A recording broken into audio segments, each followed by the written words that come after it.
Banyak banget orang yang heboh bahas tentang redenominasi. Semuanya tuh berawal sejak Kementerian Keuangan ngusulin rancangan undang-undang redenominasi di program legislasi nasional tahun 2020 sampai 2024. Sebetulnya nih, ini tuh bukan pertama kalinya rencana redenominasi dibahas. Tahun 2011, Darmin Nasution, Gubernur BI saat itu, pernah ngerencanain redenominasi. Gubernur BI selanjutnya, Agus Martowardoyo juga pernah ngajuin RUU redenominasi. Emang redenominasi itu apa ya?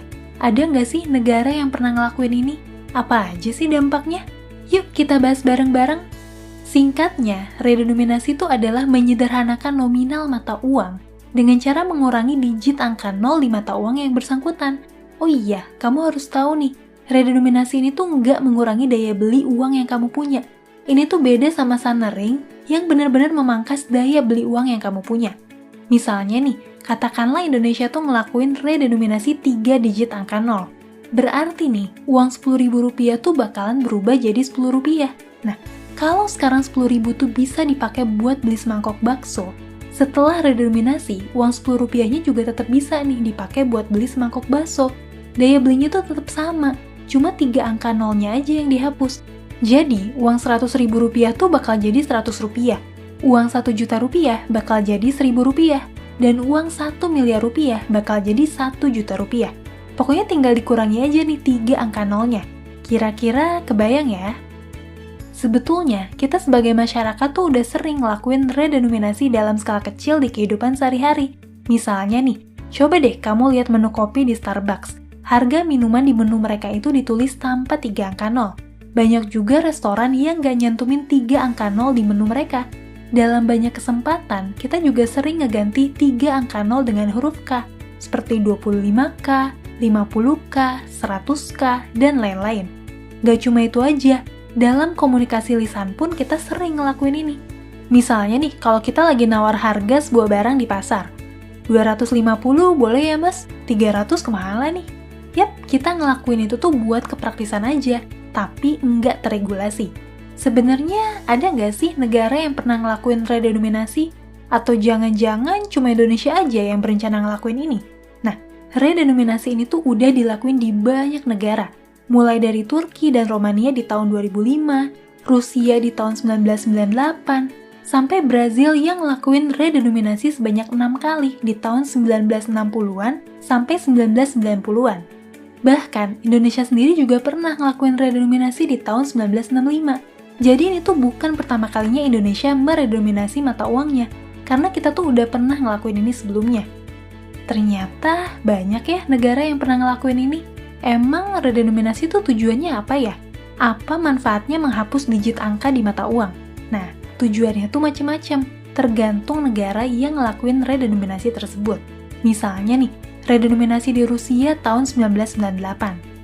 Salah satu tujuan redenominasi tersebut adalah untuk meyakinkan publik kalau krisis ekonomi di Rusia tuh udah selesai. Oh iya, ada satu hal menarik nih terkait redenominasi ini. Mosley itu mencatat kalau 38 dari 60 negara yang ngelakuin redenominasi di tahun 1960-an sampai 2003 itu tujuannya untuk menyederhanakan digit mata uangnya setelah hiperinflasi. Di sini kamu bisa ngeliat nih, sebagian besar negara yang ngelakuin redenominasi itu adalah negara yang ngalamin inflasi ratusan bahkan ribuan %. Kenapa sih bisa gitu? Jadi nih, jumlah digit angka pada mata uang itu adalah akumulasi dari krisis ekonomi dan inflasi yang terjadi di masa lalu. Semakin tinggi inflasi, ya jumlah digitnya tuh akan terus bertambah. Semakin banyak digitnya, maka muncul nih kebutuhan untuk menyederhanakan nominalnya dengan redenominasi.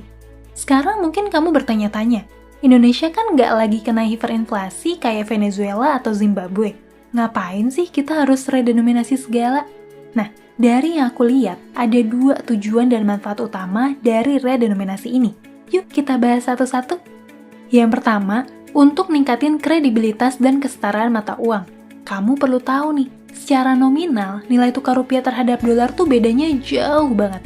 1 dolar Amerika itu setara dengan Rp14.000. Sementara di negara tetangga kita nih misalnya, 1 dolar Amerika itu setara dengan 31,3 bat Thailand dan 4,27 ringgit Malaysia. Jauh banget ya bedanya. Nah, Dengan ngelakuin redenominasi, hal tersebut tuh bisa ngasih kesan kalau nilai tukar rupiah tuh sejajar sama mata uang negara lain. Hal itu tuh positif nih kalau dilihat dari kacamata psikologis market dan perdagangan. Contohnya bisa kita lihat dari negara Turki.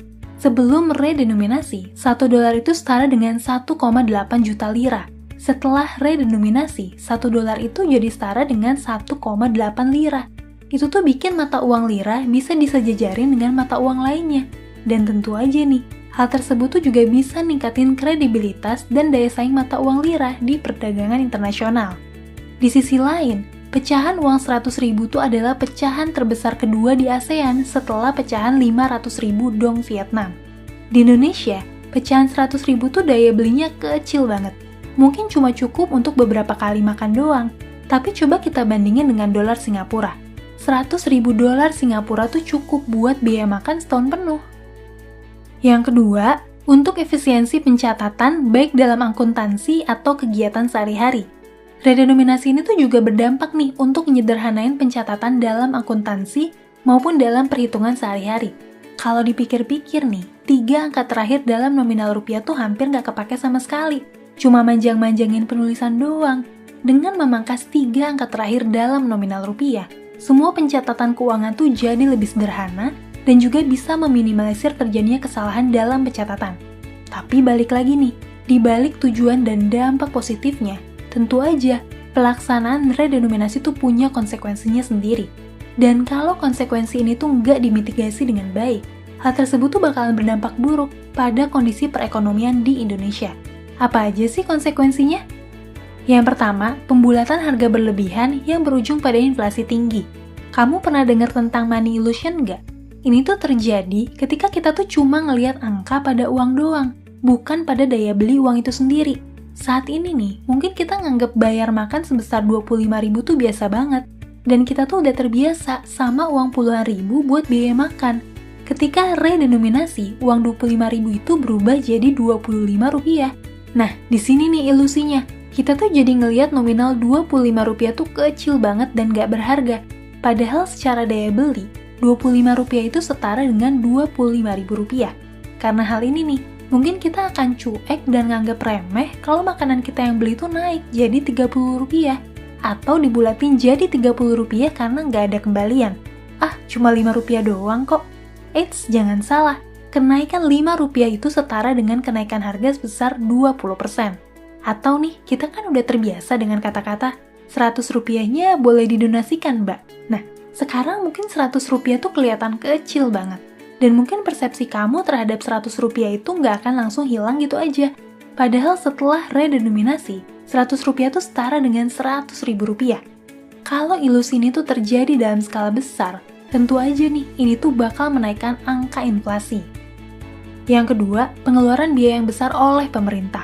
Mulai dari sosialisasi sampai implementasi. Indonesia tuh luas banget. Ada yang tinggal di kota, ada juga yang tinggal di desa, bahkan di kaki gunung.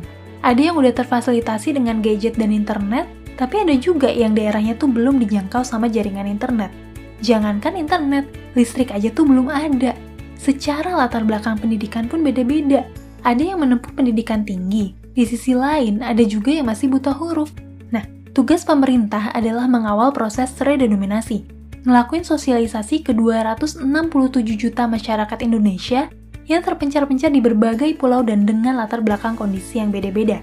Ingat, pemberlakuan redenominasi ini tuh membutuhkan partisipasi seluruh masyarakat sebagai pelaku ekonomi. Proses sosialisasi ini tuh nggak sesederhana memangkas 3 angka 0 doang, karena buat ngerealisasiinnya tuh butuh waktu, tenaga, dan juga uang yang nggak sedikit. Di sisi lain, pemerintah juga perlu menggelontorkan banyak uang buat kegiatan implementasi redenominasi. Contohnya nih, terkait kebutuhan untuk mencetak uang baru, sosialisasi, belum lagi juga diperluin adendum dalam berbagai perjanjian legal yang nyebutin nominal uang dan lain-lain. Dan jangan lupa juga, redenominasi ini tuh mengubah semua pencatatan uang digital dan aset digital kamu. Di dalamnya tuh termasuk bank, saham, dan semua instrumen lain yang berkaitan sama pencatatan keuangan. Oh iya, mungkin satu video ngomongin uang tentang triliuner paling santai di Indonesia juga perlu diubah. Karena setelah redenominasi